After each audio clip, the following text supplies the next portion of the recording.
Cecília, nesse processo todo, você tem alguma impressão ou feeling de que as coisas estão melhorando, evoluindo, indo para algum lugar melhor? Porque aqui do Brasil, né, a gente não sabe, né, Danizé, se como é que tá, né, a gente falando como homem, não sabe como tá do lado na ponta das mulheres, mas de fato o assunto mulher tem sido muito mais discutido, né, do que já se foi sob qualquer ótica, tanto da maternidade, quanto de violência, quanto de espaço, de igualdade.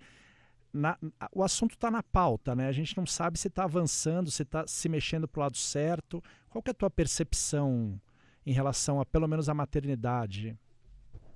Bom, que ainda falta muito, é, ainda mais acompanhando à distância os casos horrorosos que a gente vem noticiando aí no Brasil de feminicídio, de violência contra meninas, contra mulheres. Você vê o caminho longuíssimo que ainda precisa ser trilhado para que é, o respeito e a educação e o bom senso é, passem a ser o nosso dia a dia. Então, acho que estamos bastante longe disso. Mas o que eu vejo é que estamos falando muito mais sobre nossos corpos, sobre nossas decisões, sobre a maternidade real. Então, quanto mais livro sobre isso, melhor. Quanto mais gente trocando experiências, quanto mais homens envolvidos na conversa, melhor. Quanto mais conversa em casa para justamente repensar esses valores, deixar de lado algumas cobranças indevidas. Acho que isso é muito importante, é muito bem-vindo, e eu sinto que é uma pequena contribuição minha, mas é um tema que me fascina, a maternidade, o poder de gerir uma vida, de criar uma pessoa, e ao longo dessas 21 conversas, o que eu acho que mais ficou comigo, fora, claro, essa gincana diária que todas nós vivemos, é como é lindo ver uma mulher virar mãe e como é também deslumbrante ver uma mãe voltar a ser mulher. E eu acho que a gente precisa se apoiar nisso e permitir que isso aconteça com melhores condições. Isso passa pela receptividade no ambiente de trabalho também. Dan? Eu pude participar, né, de uma campanha da Globo recentemente, por causa do dia, que foi solta ali, divulgada no Dia da Mulher, né, sobre a violência, e eu involuntariamente, de alguma maneira, acabei sendo colocado nisso por conta do personagem que eu fiz, e tem muita repercussão. A gente fez, a campanha teve um alcance recorde. As pessoas, seja pelas redes sociais, pela TV, e a principal manifestação das pessoas era, falando para mim, né, que fiz uma novela que falava de violência à mulher há 22 anos atrás, grande sucesso, grande repercussão, promulgação de uma lei, Maria da Penha, e o triste e absurdo é ver que os números continuam iguais ou maiores, né? Só para também dar um retorno, o Teco falou da questão da maternidade, estou falando da questão da violência, como se o país realmente não conseguisse caminhar para frente. Mas a minha pergunta para você é sobre a mulher contemporânea. Eu conheço as mulheres que eu tenho, às vezes, conversado com mais profundidade sobre a questão da maternidade, sempre me colocam isso. Eu queria ser tudo, né? Porque o homem, de uma maneira mais chavão cultural, talvez, e machista, ele continuava trabalhando para que a mulher ficasse em casa cuidando do filho. Esse era um retrato de uma época. E hoje em dia a mulher sai, quer trabalhar, quer continuar sendo mulher, quer continuar sendo produtiva, enfim, trabalhando, e acaba sofrendo porque não consegue fazer tudo. Esse é um ponto central. Eu não consigo fazer tudo, eu não consigo carregar o mundo, eu não consigo ser tão perfeita quanto eu gostaria.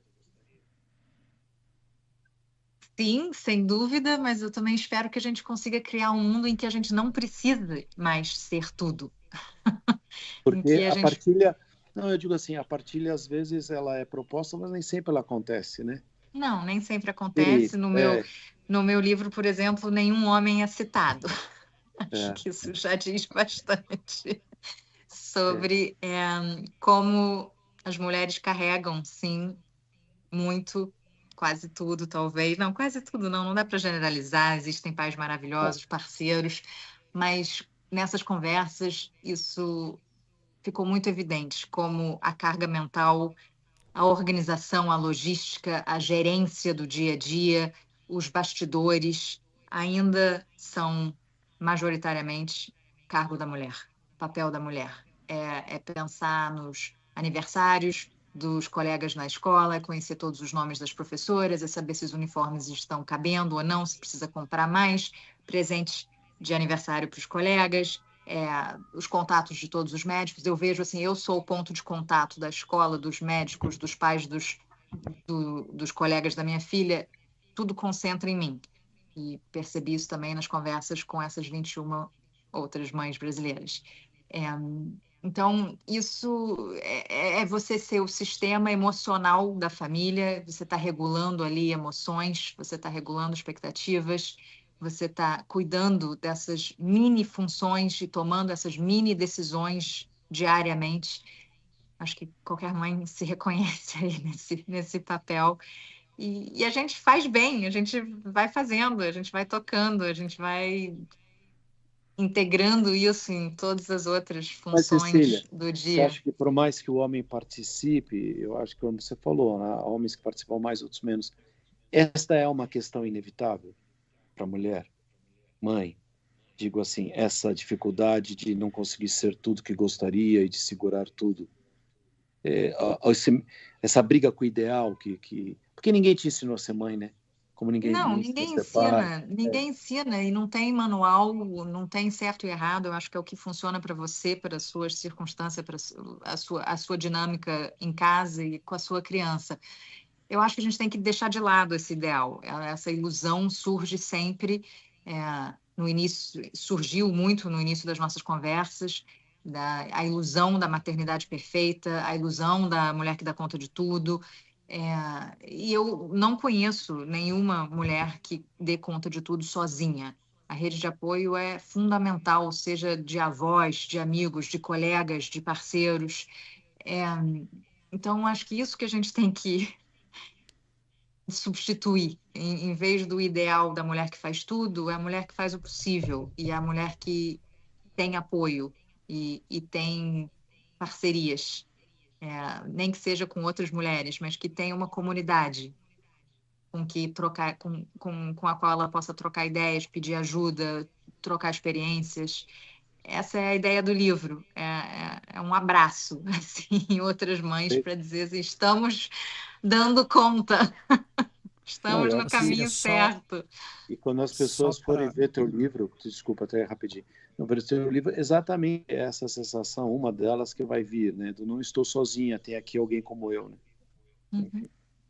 Fala, Teco. só para checar se eu te entendi direito, se você fizesse esse livro, entrevistasse 21 mulheres na Inglaterra ou em outros países, você imaginaria que daria mais ou menos a mesma coisa, ou seja, é um problema onde todas as mulheres estão juntas, não importa onde morem.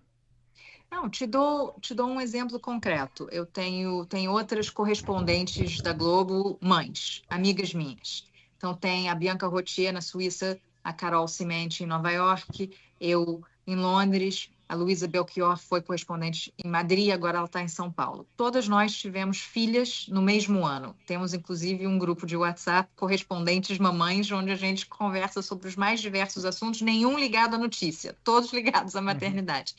É uma troca maravilhosa. E aí você tem 4 mulheres em 5 situações diferentes, porque a Luísa tem a experiência tanto na Espanha como em São Paulo agora, 5 países, 5 realidades diferentes, 2 casadas, 2 divorciadas, e as questões são as mesmas. Como eu vou dar conta hoje de trabalhar com a minha filha que está doente? São férias escolares. O que eu vou fazer? Levo comigo? Peço ajuda? Preciso organizar o dia? São as mesmas angústias. Vou dar conta? Não vou? Estou me sentindo sobrecarregada? O trabalho está insano? O que eu priorizo? Não, independe da cidade.